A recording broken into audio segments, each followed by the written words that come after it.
Benedict Cumberbatch is someone that I ask for advice a lot about acting. I went through a phase where I was really, really struggling to cry in my personal life also. And it was really affecting me on set. And I don't know if you guys, I'm sure everyone in here has seen The Imitation Game. There is that beautiful scene at the end of the film where he breaks down. And I just remember watching that as a kid, just sort of being blown away by it. And I was lucky to be working with him on a film called Current War. And I remember asking him, like, how did you do that? He would do this thing where he would kind of simulate laughing and he would breathe really, really quickly. And that would sort of, I guess, bring the emotion to the surface. And then he could just take it and ride the wave from there. And fuck, I started doing that and I love crying scenes now.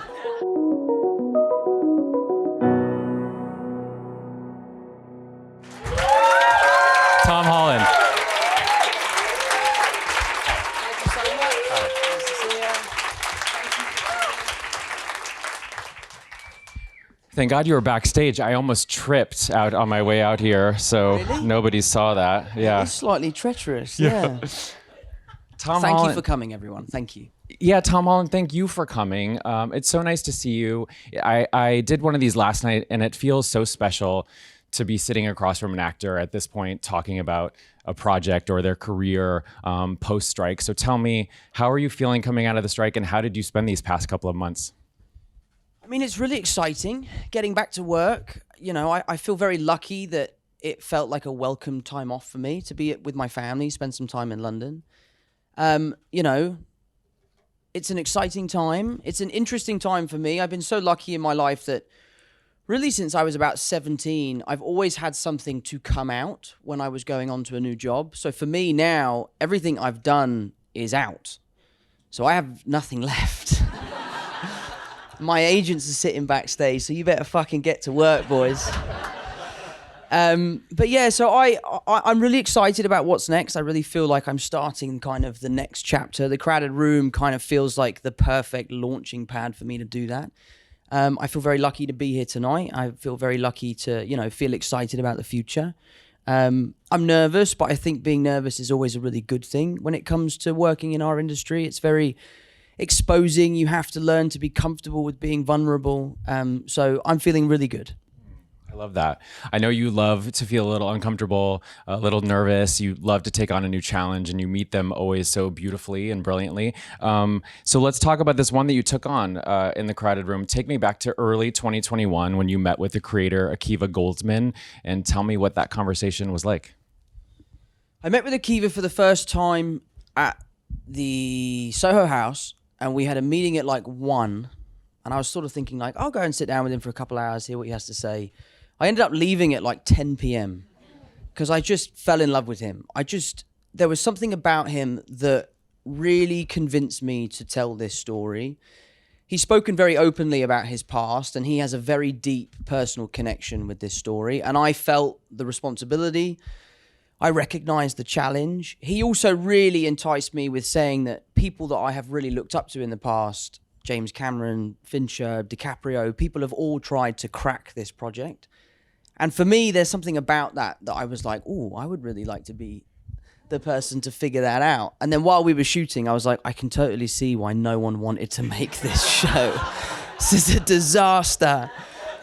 You know, I'm playing like 4 people in the same scene, and I'm like, what am I doing? So but yeah, it was a great meeting. You know, I really felt the weight of the responsibility. And for me, that's something that really gets me going. I don't want to ask you to reveal that conversation, because I know he probably revealed a lot about his life, but he has since talked a little bit about the fact that he's a survivor of sexual abuse, and he weaved some of his own personal experiences into this story. You mentioned the responsibility that comes with that, but tell me a little bit more about how that impacted you, knowing that he comes at it from such a personal angle, in addition to the material, which is also already so heavy. I think it just required everyone to come to set with a certain level of respect for the material, to understand that there was more to it than just telling a story. Part of this show, for me, and more for Akiva, was about an education. You know, I was coming into this with no knowledge of really how powerful the human mind can be and the crazy things that we can do to protect ourselves for better or for worse. So it was just about being really careful, making sure that we were as authentic as possible, doing our due diligence and researching and reading the literature and meeting with psychologists and meeting with survivors and talking to them about their experiences. And just coming to the understanding that we were telling a story that resonates with millions of people around the world. It's an invisible issue. It's something, it's not losing a leg or losing an arm, something you can see. It's an internal problem. So everyone on set felt the weight of that responsibility. And Akiva was our kind of fearless leader, and he would, encourage us to kind of ask those difficult questions and go to those difficult places. So we were very lucky to have him, and the show would not be anything like it was without his insight. Let's go back to what you said about the research process. What's the Tom Holland research process like? You're going to meet with survivors. Are you, Googling things? Are you watching the Netflix docuseries that came out about Billy's story? How does that work for you? And who are you with on that adventure? So I'm really dyslexic. I really struggle with reading. So I remember ordering the book and being like, please be short. Please be a couple hundred pages. And it's a brick. It's a big old book. I remember it came through the post. I was like, oh, for fuck's sake, okay. But I couldn't put it down. I was gripped from the very beginning. I dove into this world of psychology and the beautiful things that people can do to protect themselves. And, we spoke to psychologists. Our script supervisor, Jodie, she's a psychologist herself, which was invaluable. And I remember on the first day of shooting, we used to have it in the script that Danny nominated the information about Adam in his first session with Raya. I'm performing the scene, we're working through it, and Jodie comes in, who's the script supervisor, whose job is to, make sure you're off book, make sure you're, doing the same thing every take. And she was like, he wouldn't do that.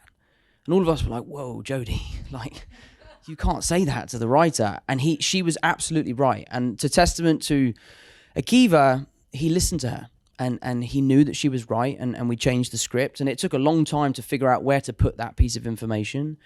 But, prep was the same as it is on any job. It just, like I said, we were all under, the pressure of telling this story authentically. So we did as much as we could. We read as much as we could. We watched as much as we could to bring this story to life in the most authentic way possible. We should mention the brick that he was talking about is The Minds of Billy Milligan by Daniel Keyes. So you too should order it in the mail so you can see what he went through when it arrived, the surprise. It's great. It is really good. Yeah, it's a 1981 nonfiction novel. I should have mentioned that. And then, wait, let's go back to the process. You said it was just like every other project. I think a lot of people would be surprised to hear you say that, because you're not only preparing to play one character, you're playing so many characters in one show and working on a limited series that took you away for months. So why was it exactly the same, and how did you separate each character that you were playing?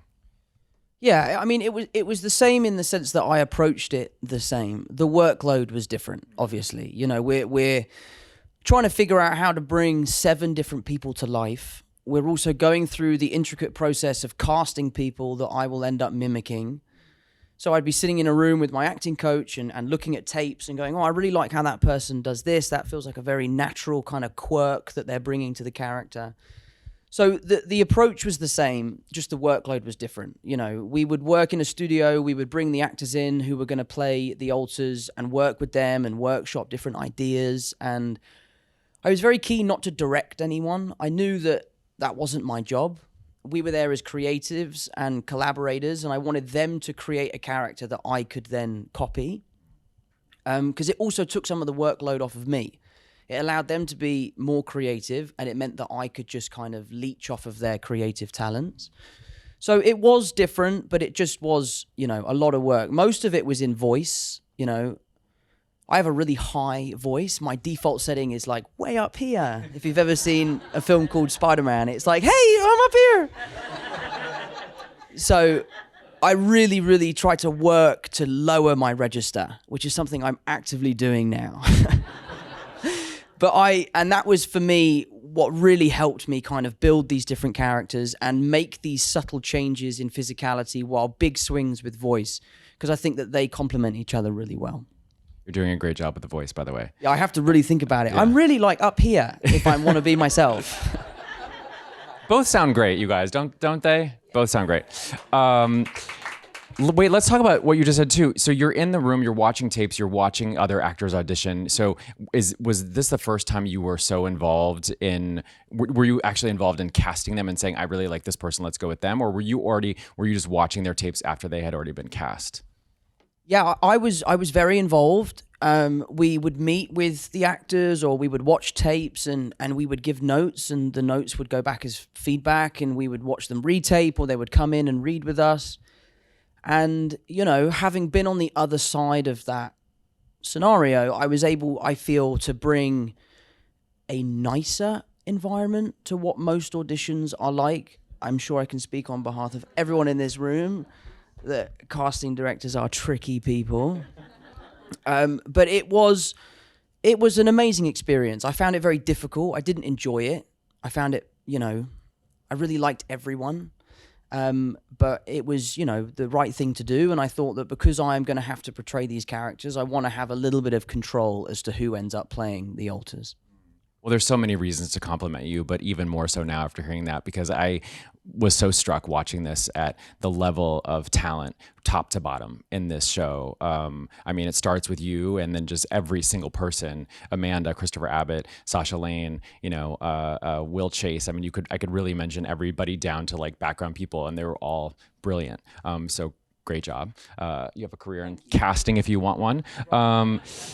But wait, and then I also wanted to go back to something you also said just about filming. So I was so interested in that because you'd watch a scene in the first couple of episodes where the alters are standing next to you, or they're in a scene on their own, and then it comes back later in the end when it's just you. So were you on those sets watching that performance and then mimicking that? How did that all work?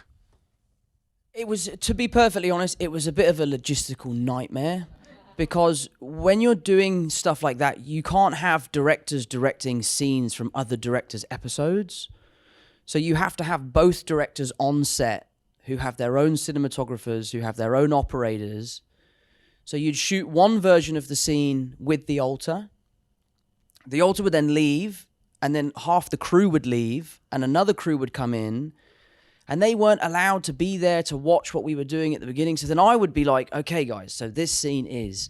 And it was really tough. It meant that my focus would be all over the place. So I was really lucky to have Ben Perkins, my acting coach, with me, who was there to kind of center me.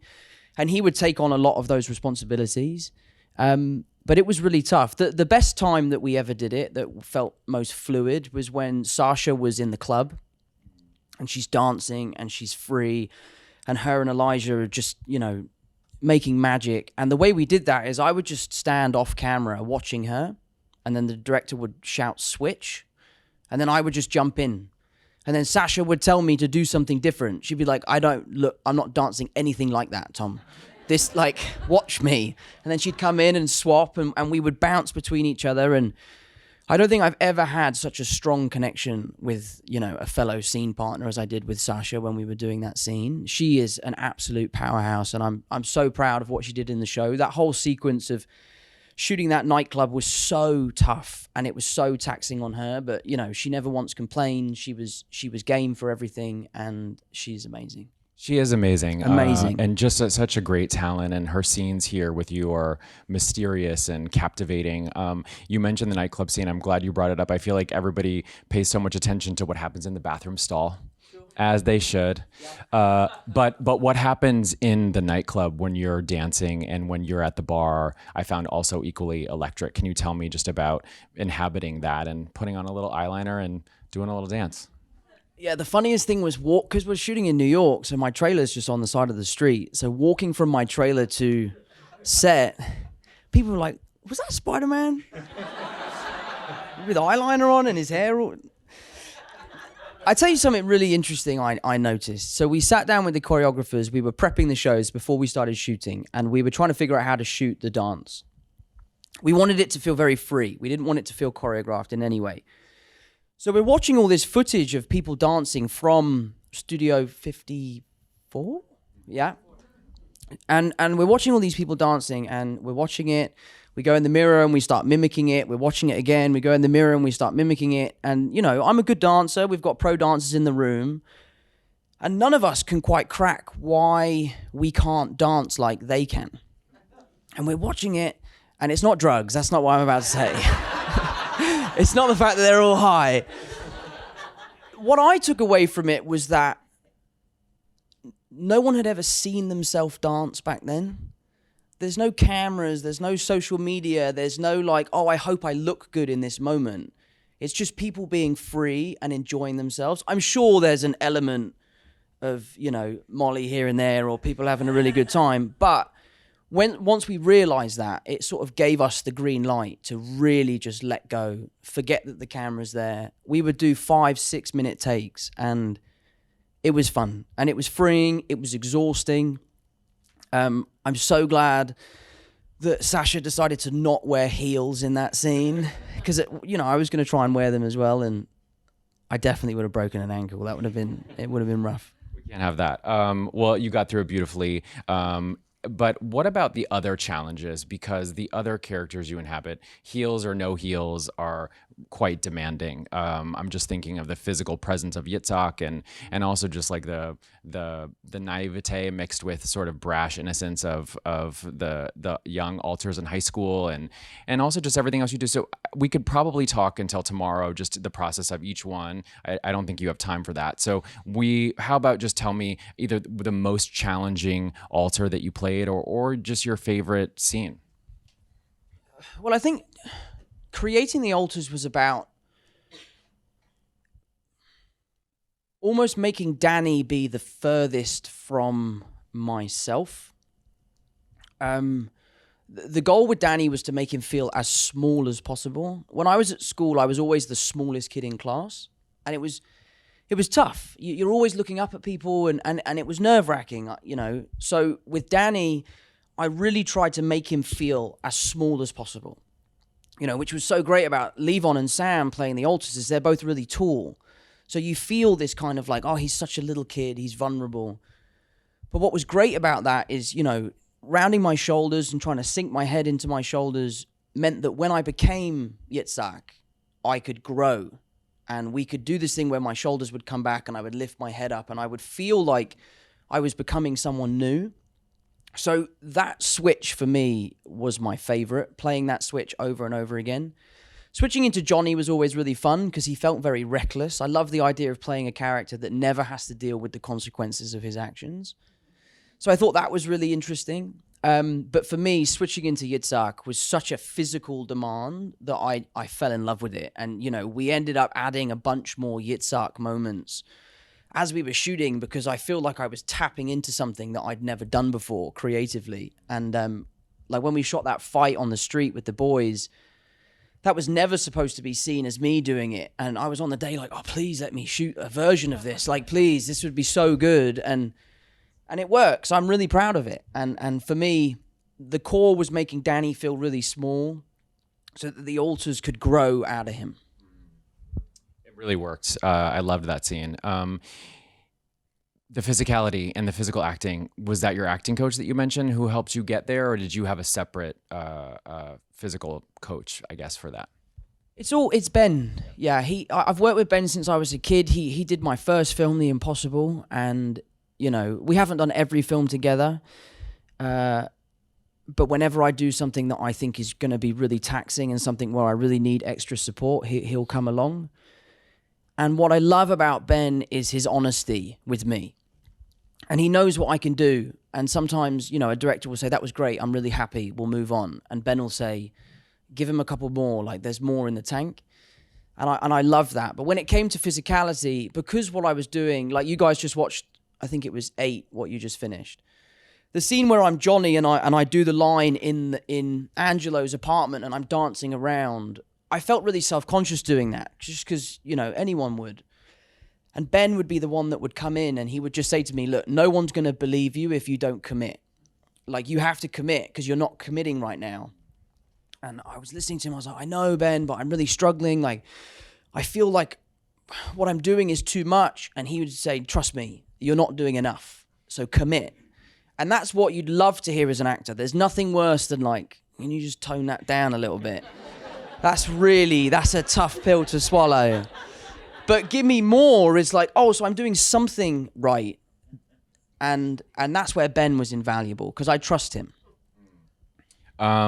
Speaking of taxing, I wanted to ask you about this quote, or actually your own quote, but as a lead-in, I wanted just to read you something that Akiva Goldsman recently told Deadline in that same interview. He said, you know, speaking of you, he's an empath in that way. He had the heaviest burden because he had to take it all in, embody this kind of pain, this kind of fracturing, and then live in it and live it on a television schedule in 130 days. It was a grueling show emotionally. And when I read that interview, which was great, by the way, I wish I had done it myself. But shout out to Deadline. But hearing that made it all more clear why you wanted to take a week off, or sorry, take a year off, and then also why you asked for a week off while you were filming. I just wonder if you could talk to me about that decision. Like, how did you know when to pull the plug, and sort of take me through like how you were feeling physically, emotionally, spiritually? So I disguise nerves and stress with comedy. That's what I do. Like, I have this bubbly energy and I am very much a person that's like, I'm fine. I'll be okay. I'm fine. I'll just keep joking about it and I'll be fine. And then eventually you get to that point where you sort of hit a wall. And we were coming up to the latter part of the show. We were going to start shooting the courtroom stuff. And there's a scene in the last episode which terrified me. Even the idea of doing it again now is really scary. It's very intricate, the logistics of what we were trying to achieve. I'm playing two people, one pretending to be the other while having an internal argument in my head with the same two people in the crowded room. And I just knew that I wanted to have as much energy as possible going into it. And the weight of the show, the responsibility of Akiva's story, the schedule was just getting too much. And I'm lucky that I'm in a stage in my career that when I ask for help, I get it. And I knew that I needed it. So I said to Apple that it would be beneficial to me and beneficial to the show if you could find a way to give me a week off to just kind of reset. And they obliged, and they were really kind about it. They never once made me feel uncomfortable that I was like letting the side down, because they knew that my intentions were good. Like, I wasn't trying to just nick a holiday. Like, I really needed a break. And then my year off had nothing to do with the show. It just had everything to do with my age and growing up. And I've been doing this since I was 11 on the stage in London, and I haven't had a break since. I've been flat out, and lucky so. I don't take that for granted. And I just wanted to spend some time in one place and be with my family and be with my friends and organize my life. You know, I found out that I wasn't paying my water bill for like 5 years, but only because I didn't know you had to do that. I just thought that water was free in England. It rains all the time. You're like, why am I paying for this? So the break was just because I needed to just reset. And I know, like I said before, I am coming into this new chapter. I am starting this next step as a young actor. You know, you're like too young to play a kid, but you're not old enough to play an adult. You're in that really weird little middle stage. And that's when I was so lucky that the wonderful world of Spider-Man came along. It has given me so much life and so much joy and such a huge education about the business. And now I'm ready to kind of take that education and go on into this next chapter as a young adult and someone who wants to tell different kinds of stories. And I needed that break in the same way that I needed the week off to just reset, refocus, figure out the types of movies and TV shows I want to make, and then come back and hit the ground running. That's so beautiful. What a good answer. Thank you. Yes, please clap for that. everyone should be able to have that freedom to take some time. And what's so beautiful about what you just said too, just listening to you and thinking about how much you have accomplished, and to have like the maturity and knowledge to say, I want to take a break. But with the resume you have, and your age, it still feels like you're just getting started. Like you have so much experience, but it feels like you're young enough that you can just, the world is whatever you want it to be. Thank you. I can't wait to see. And I'm really holding back of wanting to ask about, how does Tom Holland get his water shut off? Like, what happened with the water? Like, you didn't pay your water bill, and did it get shut off? Nah. That has nothing to do with acting. No, but it didn't. You want to know? Yeah. No, I think what had happened is this is so random.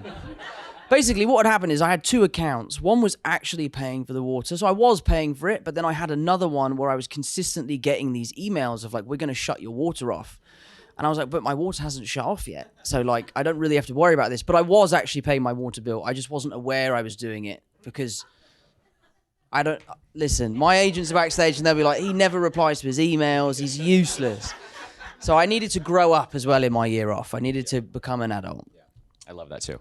I want to go back to what we discussed a little bit earlier about the co-stars and the actors, because I feel like in a room full of actors, I feel like you guys can appreciate this too, knowing the level of talent that you saw on screen and the level of talent you were surrounded by. Again, it starts at the top and works its way down. But I think, seeing Amanda, Emmy Rossum, Will Chase, Christopher Abbott, Sasha Lane, Leo Raz, Carmen Ejogo, Jason Isaacs, I could go on. But specifically the scenes with Amanda are so good. Yes, please clap for Amanda Seyfried. She's so brilliant too. And she recently said that this role is definitely going to be Tom's hardest role that he's ever done. He's lucky, and the show is lucky that you brought it into fruition. She said so many deserving, great things about you. But I wanted just to talk about how you found that rhythm with her in that room. She said in the same interview that I'm quoting that, when you guys did some rehearsal, but when you got into that room, she didn't really know what you were going to do. And she had never experienced that before as an actor. She had an idea, but you constantly surprised her and went different places with it, and which was so thrilling, I think, for her to respond to. So talk to me about that and working with her. I think you guys were in that room 2 weeks or something together, just the two of you. So how did you find that rhythm? How did you find that bond? How did you find that experience? Firstly, I was so lucky to have Amanda as my scene partner. She was an absolute delight, and she brought so much love and joy to the set, which, it was a pretty somber place. It was a tough show, and emotionally, like, we were all really drained. And then Amanda came in, and she was like this beam of light. And she's also a wonderful actress. So to have someone to play off like that is a real joy. To talk on what you were saying about the constant kind of different directions we would take the character, really it was because we were in that room, we were in there for so long, we had well over 200 pages of dialogue to do together, and I just knew that if we were going to try and make this compelling, we'd have to really change it up and try and keep the audience on their toes. So Amanda was kind of like my audience in that respect. I wanted to kind of keep her second guessing, and that's where Ben and I would go home and we would read the scenes for the next day, and we would come up with 4 or 5 different ways in which it would go. And sometimes we would even play the scene as other characters pretending to be Danny, which was a really fun exercise. He would come in and sort of say, like, just play this one as Johnny, but don't change your voice. And I would love doing that. Not much of it ever made it into the show, because when I had to portray the other characters, it took a lot more prep than just to kind of do it on a whim. But it was really fun. It was daunting. Being in a room with someone for that long, doing over 200 pages is something that could go really wrong. But we're just really lucky that it went really right.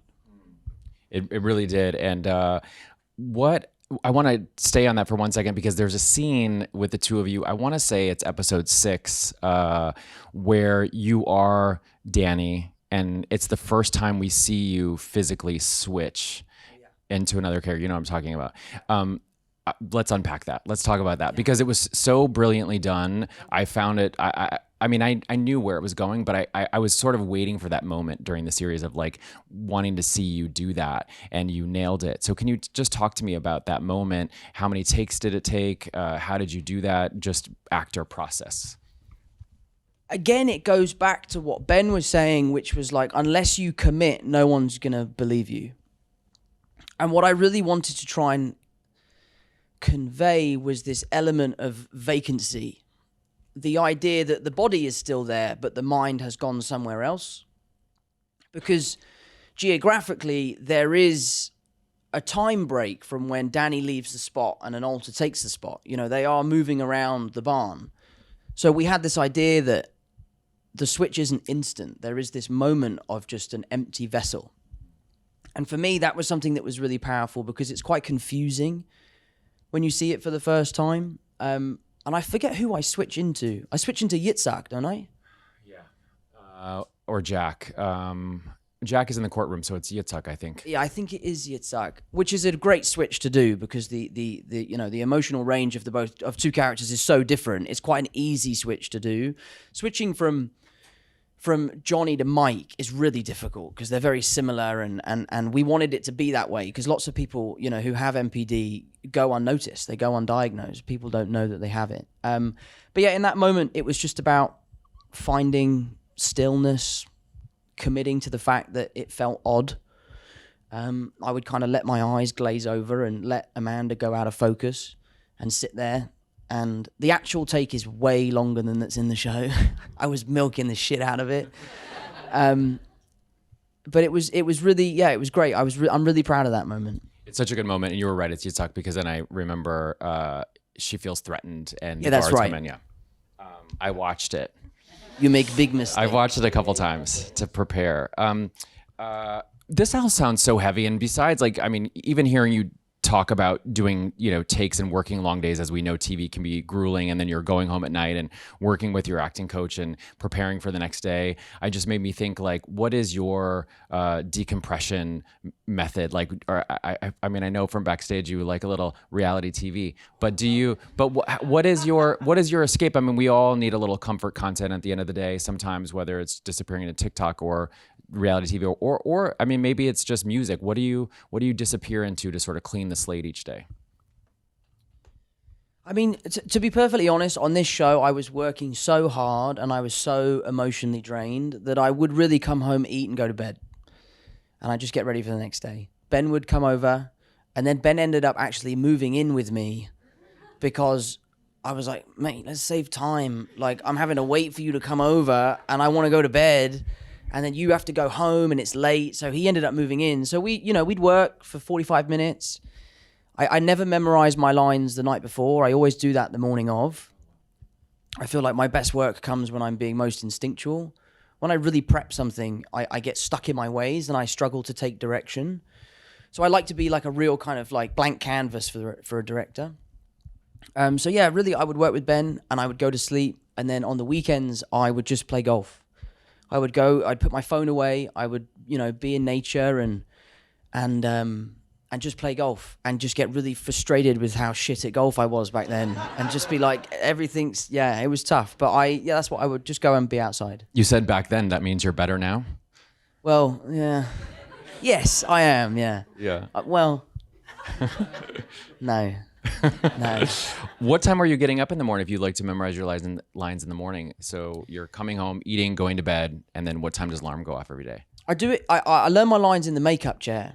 I was very lucky that I had a really long makeup for this show. The hair and playing the different alters, we would manipulate, Danny's face in certain ways.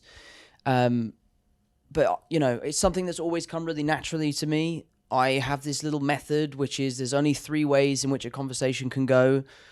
You're either telling a story, answering a question, or asking a question. So if you know your character well enough, the questions and answers should come naturally. And if you have to tell a story, then you do just have to learn your lines. So for me, having figured that theory out, it works so well for me. I sit down in the chair, I read the sides, I figure out, am I answering the questions today or am I asking the questions? And then I kind of go from there. That's such a good trick. It's really helpful. Yeah. And I've told a few actors that, people that I really look up to, and they've come up to me like, dude, that really fucking works. I'm like, I know. That's good. Yeah. That's good. Speaking of other actors and friends of yours and colleagues and peers, you know, when you do something like this, I would imagine there's people in your life that you trust, whose opinion you value. Who do you go to? Who's your trusted acting friend, peer, confidant, who you say, like, what do you think? And you listen and you believe that they're telling you the truth. Zendaya's probably the most honest with me, which I love, because you need that. Downey is very honest, sometimes a little too honest. And I've seen Doolittle, bro. Fucking don't bring that up. I love him, obviously. Please don't cut that out. But I really respect Downey's opinion. He taught me so much, and I always sing his praises. And I love the guy. I admire him. I don't know if you guys have seen Oppenheimer yet, but he's absolutely staggering in it. He steals the movie for me. So yeah, him. Benedict Cumberbatch is someone that I ask for advice a lot about acting. I went through a phase where I was really, really struggling to cry in my personal life also. And it was really affecting me on set because I would really just worry about crying scenes and worry and worry and worry. And I would worry so much that I would almost like worry myself out of tears. And I don't know if you guys, I'm sure everyone in here has seen The Imitation Game. There is that beautiful scene at the end of the film where he breaks down. And I just remember watching that as a kid, just sort of being blown away by it. And I was lucky to be working with him on a film called Current War. And I remember asking him, like, how did you do that? Did you draw from your own personal emotion, or was it from, is there a technique that you do? And truth be told, it's a combination of both. But the technique that he told me was this kind of thing that he's able to do with his diaphragm, which is almost like laughing. I'm probably giving away his secrets here. He's talented. It's great. Yeah, no, listen, I'm helping. Yeah, right. Keep going. Benedict will love this. We need this for the video. But yeah, he sort of does this thing where he showed me on set and we were just hanging out, having a coffee. And, people probably look past us like, is Benedict crying at the coffee station? But he would do this thing where he would kind of simulate laughing and he would breathe really, really quickly. And that would sort of, I guess, bring the emotion to the surface. And then he could just take it and ride the wave from there. And I started doing that, and I love crying scenes now.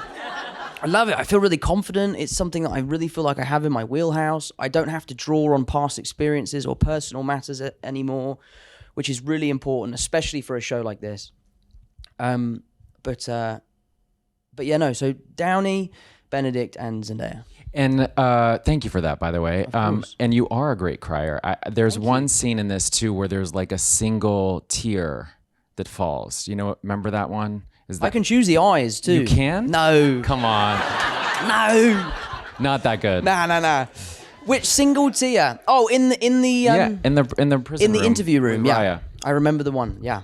How do you do that then? So you're not drawing from past experiences. Are you leaning on the Benedict Cumberbatch diaphragm technique? That's a sort of last resort. That. Yeah. No, like I said, to sort of, go back to the tone of the show, I'm carrying Akiva's story and the weight of that responsibility. And that was very prominent for all of us while we were making the show. So we could talk, we could have conversations. At this point, I was so in the character. I was so kind of surrounded by his life that there were times where it started to kind of merge. And the emotions felt very natural. And that's when it starts to get really tiring because your body doesn't know the difference between pretending and actually crying. So, yeah, I think in scenarios like that, I just felt so much passion for the project and for the character and it just everything sometimes happens in a great way. And sometimes you got to force it and you got to put music in and ask for 10 minutes and not be afraid to ask and take that time. As a young kid, I was always like, I don't want anyone to wait on me. I want to be prompt and on time. But, we're artists and we're trying to perform. And if you want to perform at your best ability, then you have to do what's best for you. You got to take that time, Yeah. or put in some music. So what's the Tom Holland sad song playlist? What gets you? What really pulls on those tears? So I have the same playlist that the director of The Impossible made for me, like, God, nearly 15 years ago now. There's like 10 songs on there, and occasionally he'll text me a new one. He'll be like, add this to the playlist. I'm like, I'm not even working with you anymore, man. Just trying to make me cry. If you haven't seen his new film, by the way, you have to see Society of Snow. It is amazing. Yeah. The playlist. What's on the play? Well, do you know what? I actually would rather not say. Yeah, it feels very special and personal. I like to me. that. I love a declined comment. As you should. Keep that to yourself. Just a couple more questions, and we have a couple audience questions too that I want to get to. But I wanted to just talk about something else about that I found so interesting and captivating about the world that's created in The Crowded Room, because Danny is disassociating, and that's what he disappears into. But I noticed if you kind of look at every character, not every character, most of them, a lot of them, they're all disappearing or numbing out in some of their own ways. Raya may or may not drink too much. Candy's smoking a lot of cigarettes, and she's daydreaming and just lost in thought a lot. And Christopher Abbott's lawyer, is it Stan? Stan is popping pills, and obviously Marlon is, has his own sexual abuse addiction. And it just made me think about the landscape of life and how so many people disappear into addictions or numb out in various ways. Is that something you guys discussed at all? Maybe I'm just, more sensitive to it. I've been sober a really long time, and I pay attention to that stuff. But I found it all really captivating because we're focusing on this guy who's disassociating through all these various things, and people are thinking how awful it is. But meanwhile, everybody's sort of chipping away at it in their own life, as well. Did you guys discuss that? Well, firstly, congratulations on your sobriety. That's amazing.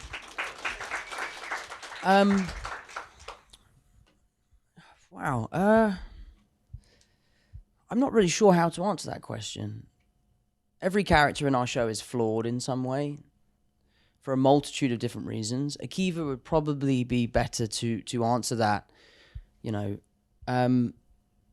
Yeah, I don't know how to answer that question. It's okay. It was a really long lead up. Yeah.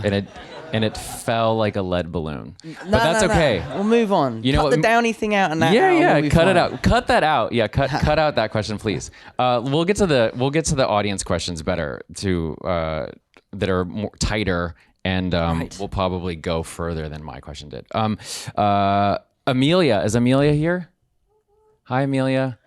Amelia has a question for Tom. When did you start acting, and why did you fall in love with it? I started acting when I did a show in the West End called Billy Elliot. Thank you. I was very young. I was 11 when I did my first show. I think one of the reasons why I've always had such a positive relationship with acting and with Hollywood and with the business is because this was never something I sought out. The only reason I did Billy Elliot is because I loved to dance, and I went to this tiny little dance school every Saturday called Nifty Feet, and yeah, that's where it all began. And I got asked to audition for Billy Elliot, and any young kid would jump at that opportunity. I auditioned for about a year and a half. I was 9 when I did my first audition. I was too small.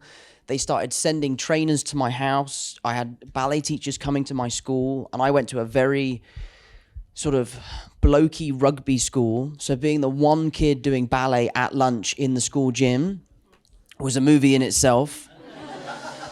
And I just fell in love with performing. I just fell in love with the art of being on stage. I feel like I can be myself when I'm on stage. And after Billy Elliot, I was lucky enough to be cast in a film with Naomi Watts and Ewan McGregor. And I was introduced to this magical world of film where you can tell stories, and there is really no limit or no ceiling to the type of story that you can tell. And I remember finishing that film and going to the Toronto Film Festival and going to my first premiere and being a part of the crew and the cast and falling in love with the idea of telling these stories. And then I came to that really kind of poignant moment in my life where I had to decide if I wanted to go back to school or pursue this newfound dream of telling stories and performing and working with like-minded people and meeting people that challenge me and push me as a creative. And I've always really, really kind of hungered for that drive and that challenge and acting and producing and hopefully one day directing. Promised that. And I haven't really looked back. And I've loved every minute of it.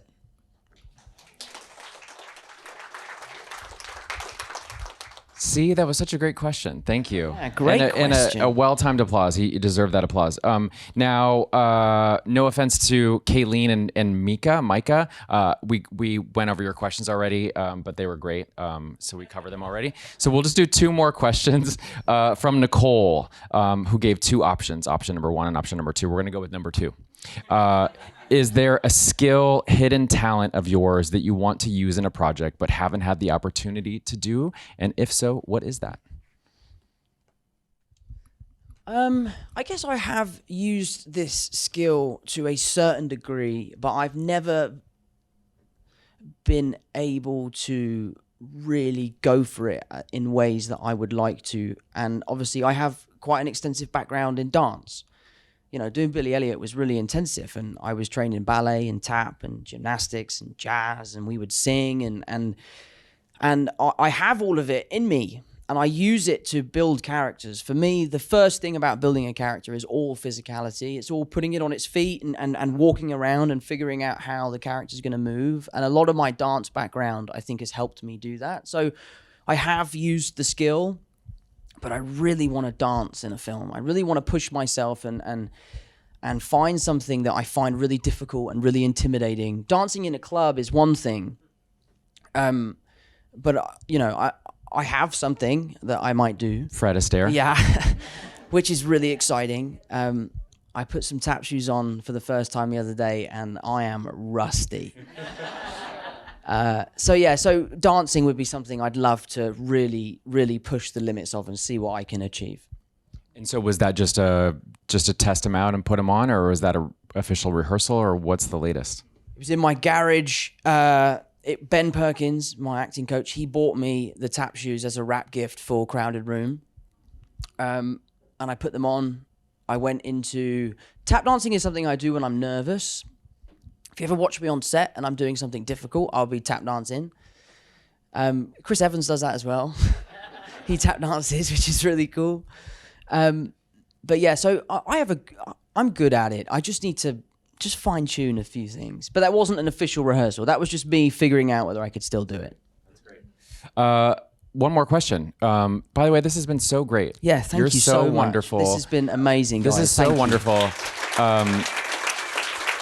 You're amazing. I could sit here all night long. Yeah, me too.